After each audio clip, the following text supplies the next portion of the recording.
welcome again to The Goddess in Art.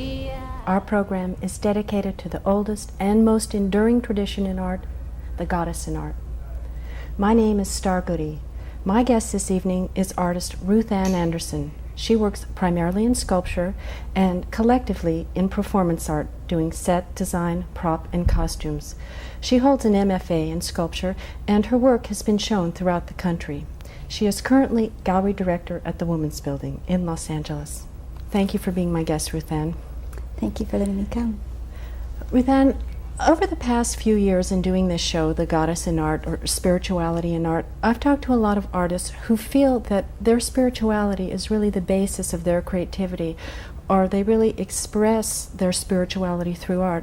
And I was wondering in your work how you connect spirituality in your art. Actually, I think I see my art as a tool for my spiritual path, although I don't think that I always felt that way. Back in 1984, I was exploring work that had to do with connecting figurative forms and landscape forms and human forms and rocks, and I wasn't really sure what I was doing. I was striving for something, but I really didn't have a language for that. In 1985, someone looked at my work and looked at a show I was doing and said, "You really ought to read the book Overlay by Lucy Lepard," and they felt so strongly about it, they went out and bought it for me. That, combined with a few other events, Sherry Galkey curated a show at the Orange County Center for Contemporary Art called Between the Worlds, The Art of Women's Altars. And that led me to experience a workshop with Susan Gitlin-Immer called Spring Equinox. And by the time I finished with these series of events and finished with the workshop, I felt like I had come home. So what you're saying is you were struggling with your art and somehow you were working with stones or figures emerging, like human figures emerging from the stones.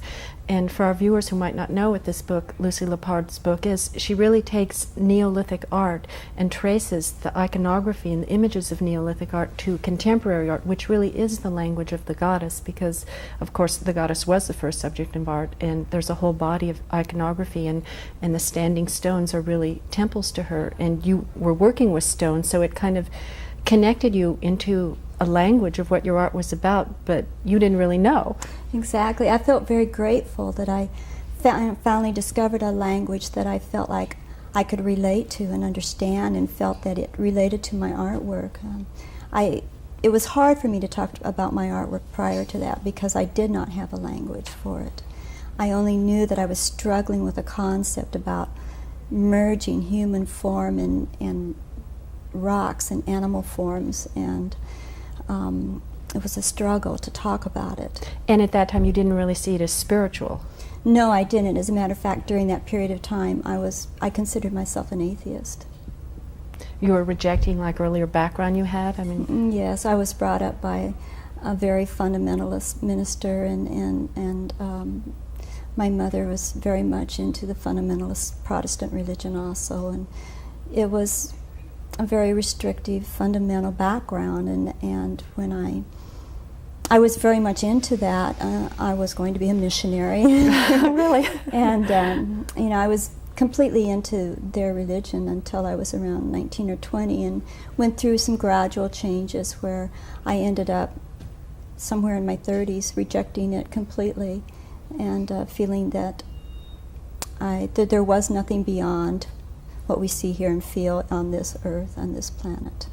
So your conflicts or disagreements with the religion of Christianity caused you to totally reject spirituality or religion altogether, yet somehow in your work it kept coming back, but you didn't particularly recognize it because you weren't familiar with the language of what you were using. I mean, it was sort of unconscious, and then your work showed you a new sort of spirituality, a la the goddess, and an earth-based spirituality that gave you like the tools for, or language for something to really rediscover the spirit within you. That's very true. Actually, I think that I was almost in effect trying to remember maybe something that I knew many, many lifetimes ago, and struggling with this concept that had to do with a timelessness and a unification of all life, not only during our period of time, but throughout history and throughout the future, that there's this swirling energy that connects us all. That's well said.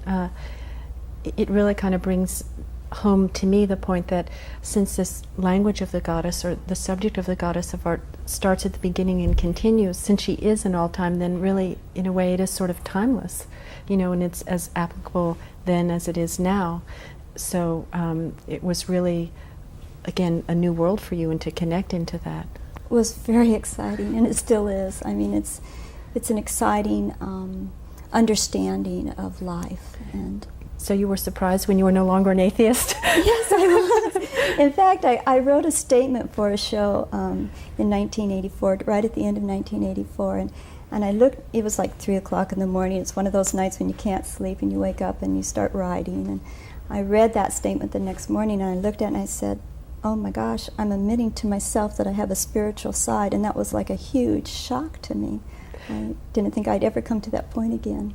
Well, I'd like to take a look at some of the first pieces of art that you brought, this landscape redefined, that really was a redefinition of your spiritual landscape. And I know it has to do with different environments, because you are very much about environments and tuning into everyday life. So let's take a look at the first pieces of art that you brought, and you can tell us about that. Okay.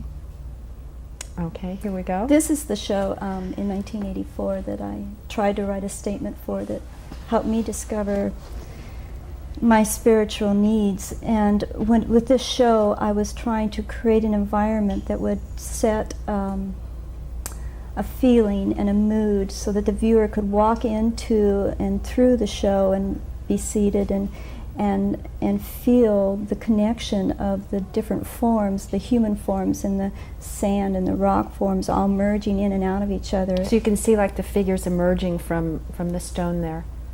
But this is actually paper, which is interesting. It's kind of a trompe l'oeil. It looks like something very heavy, but it's something very light, which you're sort of playing with us here. I like that feeling, those opposing feelings of something looking very heavy and being very lightweight, and something looking very sturdy and yet being very vulnerable. This is the show in 1985 that led my friend to give me the book Overlay. Again, it's working with landscape in a garden, an indoor garden, if you will.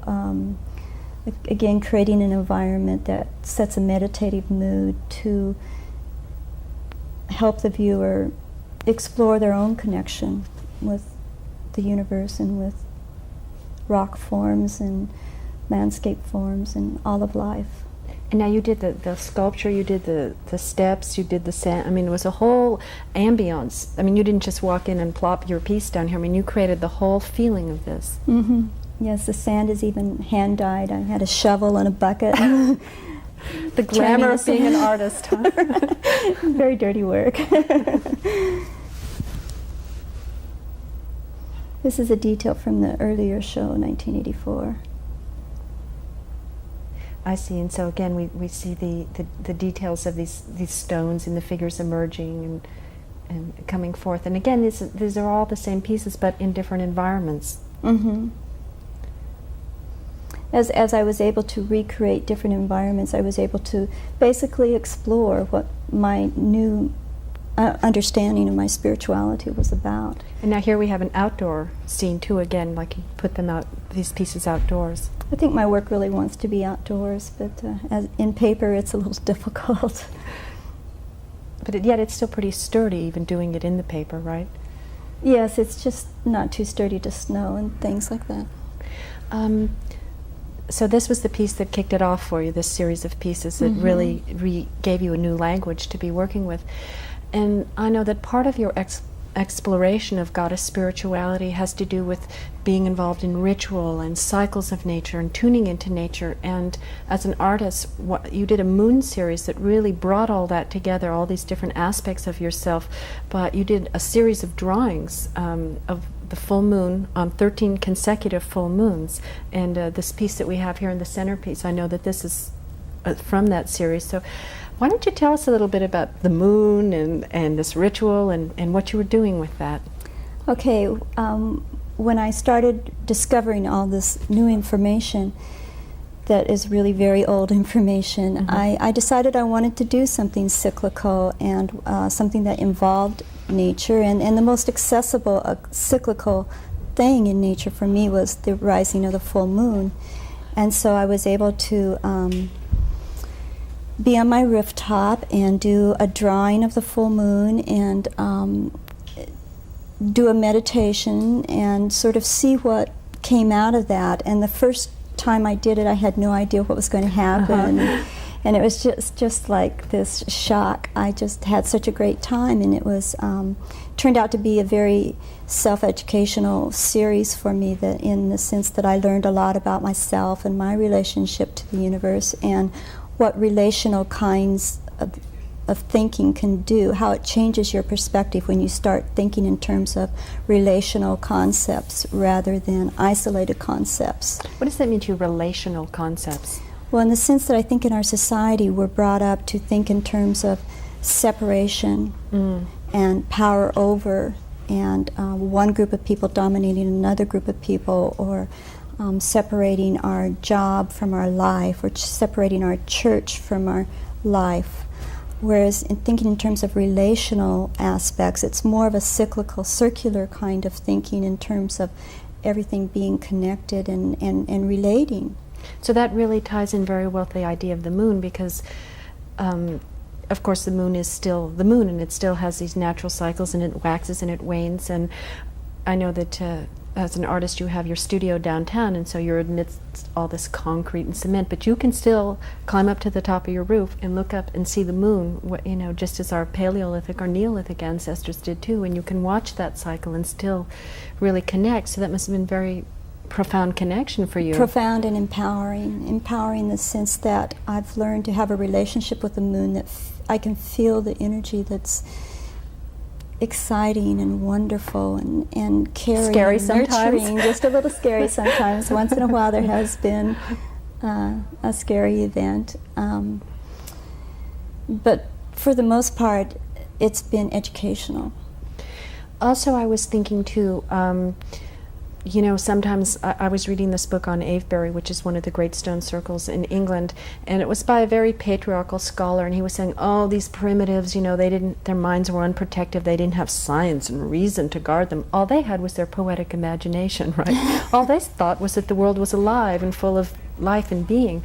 But, you know, we're still humans that our lives arise from the world. We still have a natural life that comes out of the earth, and we're just as much connected, you know, albeit unconsciously, to that spirit and to that world as our Paleolithic or Neolithic ancestors were. So I like the way you're reclaiming that in your work. I think it's important because in our scientific society, I think we have lost a lot of our innate abilities, or not lost them necessarily, but oppressed them or put them in the background because, oh, those are foolish, or those don't make sense, or those aren't scientifically provable. Whereas the reality of it is that we need that connection and that understanding of our innate power and our own ability to connect, and we don't have to have someone up there telling us what to do or how to be.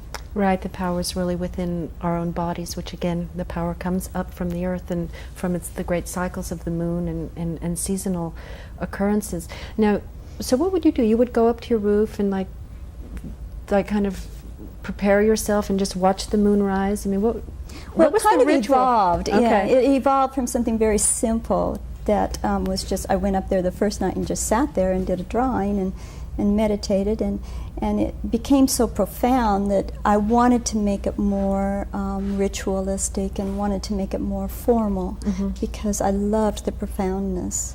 And so I eventually created a circle of stones, just like my landscape sculpture installations. And I had a small altar, and I became much more formal in my approach to the ritual. And then, so I would do a preparatory ritual where I would meditate and allow the busyness of the day to be put out, and allow the quietness to come in, and allow myself to concentrate on feeling that energy. And this would all be just before the moonrise, and then as the moon would rise, I would start my drawing. And I'm still doing these rituals. They've become a necessary part of my life. But you, after 13, you completed the series. Somehow from 13, how did you know it was over? I think because it felt right. There are 13 lunar months in a lunar year, and it just felt right to end that particular series. So you had completed the cycle. Yes. All right, well, let's take a look at this, your moon series. We're not looking at all of them, but some of them where you combine like ritual and cycles to produce art. So let's take a look at those. This is the April full moon of 1986. So you have the drawing there, and then you put like kind of collage around it. And there are 4 rocks in each drawing, one for each of the directions. Understanding the directions within the goddess religions is important in the sense that it helps us formalize the connection of the elements of the universe. And so there's always those rocks in each drawing. There's always the drawing of the full moon, and then there are drawings of other elements from the ritual. This particular full moon, I went up on the roof expecting my usual wonderful, glorious event, and for some reason when I got up there I was terrified, and I felt like there was a negative force present with me. so now I think that's an interesting thing, because it's being open to all of life, not just trying to have something good, but to know that the goddess encompasses it all. So the dark came upon you, and it was a surprise. I didn't expect it.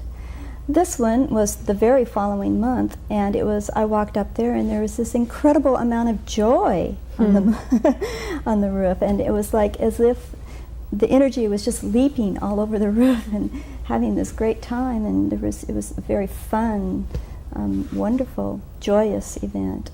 one really gets the feeling of that, and especially this detail of the drawing there. It almost looks embryonic, like the moon is bursting with life, new life coming forth. I felt that way that night.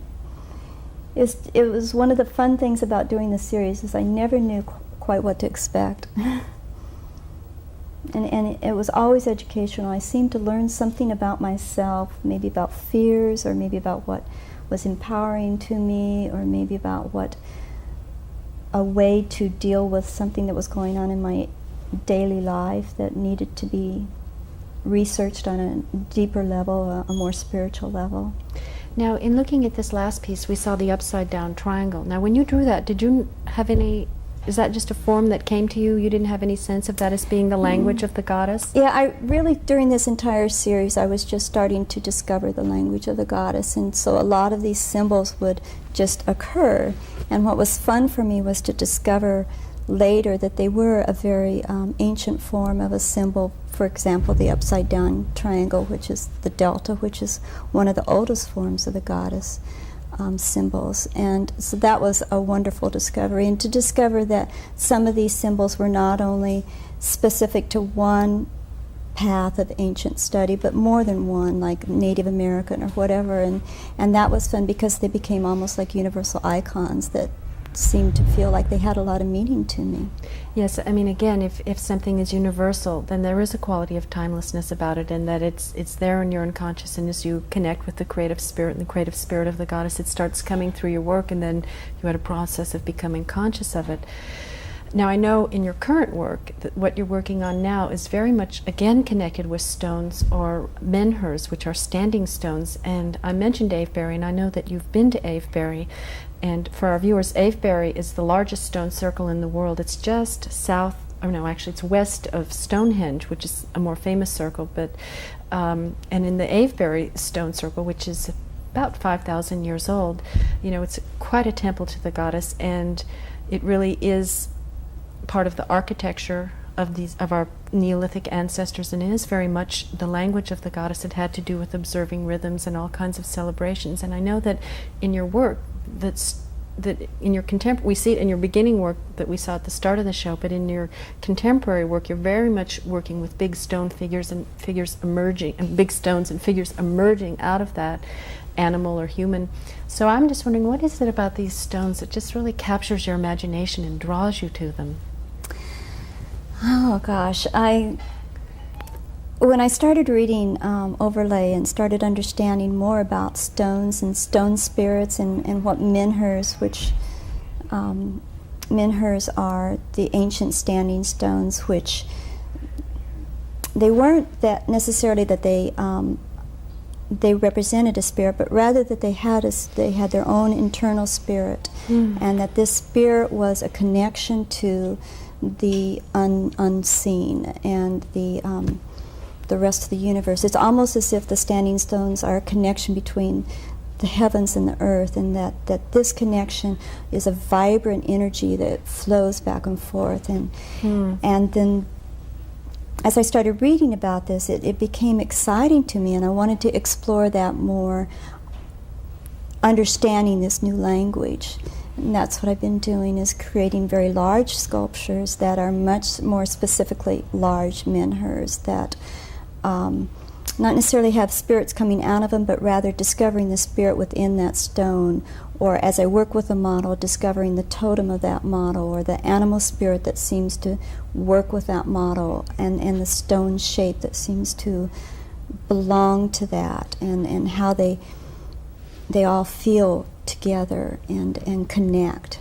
So it's really seeing the life in all these different things, and really it's a unification. I mean, that's such a sense that I get in your work, and that's a word that really comes to mind, is unifying all these different aspects and seeing it in a totality, and yet the different parts that you have emerging. The stone is alive, an animal is alive, a human being, and yet they're all motivated by this spirit, or endowed with this spirit.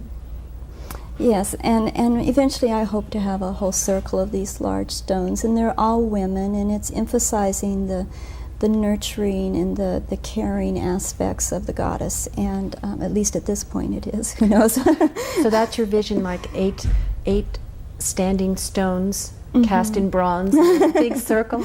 And on a grassy knoll. I'm ready to go. Well, let's take a look at this work. I think that this is very exciting. This is like your current work, so let's take a look at that. Okay. This is an installation I did in January of this year. It includes some of my earlier work that you've already seen, and then two of my larger pieces. The one on the right is plaster, and the one on the left is the paper. And this particular piece is called Fertility Menhir, and it's a supplication piece. It's supplicating the universe to bring the blessings of the universe to our earth. Now, this is for a book, wasn't it? This is part of... Yes, this is part of a book called Exposures, Women in Their Art, photography by Kenna Love, essays by Betty Brown and Arlene Raven. This is a detail of this Fertility Menhir. So we see the menhir, the standing stone, we see a human, and we see a bird face there too. So yes, there's a bird's head. Now, the bird goddess is one of the oldest. I mean, it goes back 30,000 years in the language of the goddess. And again, that wasn't something that I intellectually researched, but it just seemed to come out of as I was working. This is a detail of the Fertility Menhir, of her breast and her hand. I see. So we get a real sense of the texture there. I mean, that's one of the exciting parts of your work, is when you look, it's a totality. You walk around 360 degrees of it, and it all looks so different, and yet it all emerges into a unification. Now I love this piece. I know this is a piece you're working on right now. This really looks like one of the stones at Avebury, and yet here we have this vitality, these figures emerging. This is a woman holding her stomach. She's angry. She's angry about the way we've been treating the earth. And again, that was not necessarily a conscious decision. It was more just what happened. And she has a bear's head. The bear is growling. And I'd been to Avebury in between these two pieces, and definitely was working with pictures of rocks from Avebury and feelings about the rocks at Avebury. And now this is another view of the same piece, right? Mm-hmm. So this is this one isn't quite as tall. It's like only 8 feet, but it's much wider. It's 6 feet wide, and working with continuing the concepts of bringing the feminine energy to the paradigm of our earth. Yes, and I mean, in looking at the stones there, you know, when you go to Avebury, that you think of all the prayers that they've heard of, like, you know, witness to 1,000 generations of hopes and prayers, and there's really a sense of the timelessness about that in this work. It's very powerful. Thank you. Now, I wanted to ask you what you have coming up. I know in September you have a project coming up that's part of the month-long Goddess Arts Festival that's going to be continuing in Los Angeles. And anybody who wants any information on this Goddess Arts Festival can call the number at the end of the show. And it's part of a whole month-long celebration to celebrate the sacred feminine. And you have a performance piece called Circus Moon, which you're collaborating with. Maybe you could just tell us when that's going to be and a little about that. That's an interdisciplinary piece with Sherry Gawkey and Deborah Oliver and Anna Homler, and we'll be performing at the Laguna Art Museum September 23rd and 24th. And for tickets and information, you would need to call them. And it's titled Circus Moon, and it's really considered like a circus of images about the moon, drawing both from mythology about the moon and scientific fact and feelings and emotions. And the audience will walk through the performance, going through 3 different rooms, and I think that they'll have a wonderful experience. It'll be a lot of fun. Also, you have a show coming up in January, I think, in San Francisco. What's the Well, actually, the date hasn't been. I had to change the date because of Circus Moon. It was supposed to be in October, and we have not reset the date. It will be next spring in San Francisco at the Alligator Gallery. Okay.